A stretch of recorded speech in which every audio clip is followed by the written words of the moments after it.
16 செல்வங்களும் பெற்று வாழ்க என்று பெரியவங்க ஆசீர்வாதம் பண்ணினாலும் அருளாளர்களும் அடியார்களுக்கும் அதையும் தாண்டி ஒரு செல்வம் தேவைப்படுது. ஒரு இலக்கு, மீண்டும் பிறவாமை வரம் வேண்டும் என்ற அந்த ஒரு இலக்கு.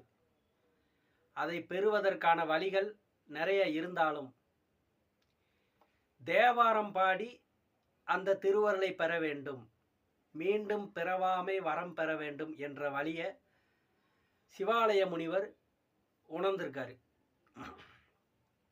நமது அடியார்களும் இந்த பிறவாமை வரம் பெற வேண்டும், தேவாரம் பாடி பெற வேண்டும் என்ற நோக்கில் நாள்தோறும் தேவாரங்களை பாடிக்கிட்டு இருக்காரு. அப்படி படிக்கும்போது அவர்னால் படிக்க முடியலை. மூவர் அருளிய தேவாரம் மொத்த பதிகங்கள் 797. தினந்தோறும் அதை பாடி நிறைவு பண்ண முடியலை. அப்போ தில்லை நடராஜ பெருமானை நோக்கி தவம் செய்கிறாரு. தவத்தின் பயனாக சுவாமி அவருக்கு அசரீரியாக ஒலிக்கிறாரு. உன்னுடைய வேண்டுதல்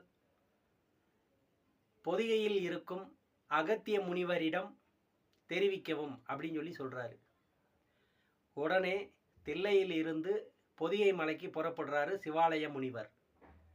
அங்கே போய் முனிவரை காண முயற்சி பண்ணுறாரு. தவம் இருக்காரு. 3 வருஷம் தவம் இருக்காரு. தவத்தின் பயனாக அகத்திய முனிவர் அவருக்கு தோன்றார், காட்சி கொடுக்குறாரு.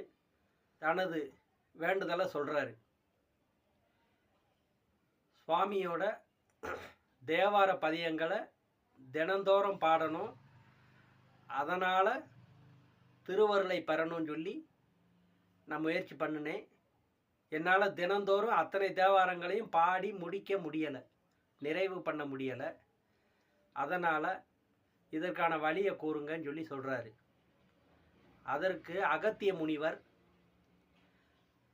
திருஞான சம்பந்தர், திருநாவுக்கரசர், சுந்தரர் பதிகம் தேவார பதிகத்தில் இருந்து திருஞான சம்பந்தர் பதிகம் 10, திருநாவுக்கரசர் பதிகம் 8, சுந்தரமூர்த்தி நாயனார் பதிகம் ஒரு 7, மொத்தம் 25 தேவார பதிகங்களை திரட்டி இதை நாள்தோறும் ஓதி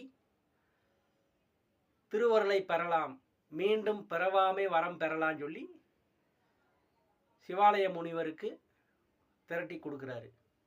அதை நாள்தோறும் ஓதி பயன்பெற்றார். நமது அடியார்களும் இந்த 25 பதிகங்கள் நாள்தோறும் ஓதி நமது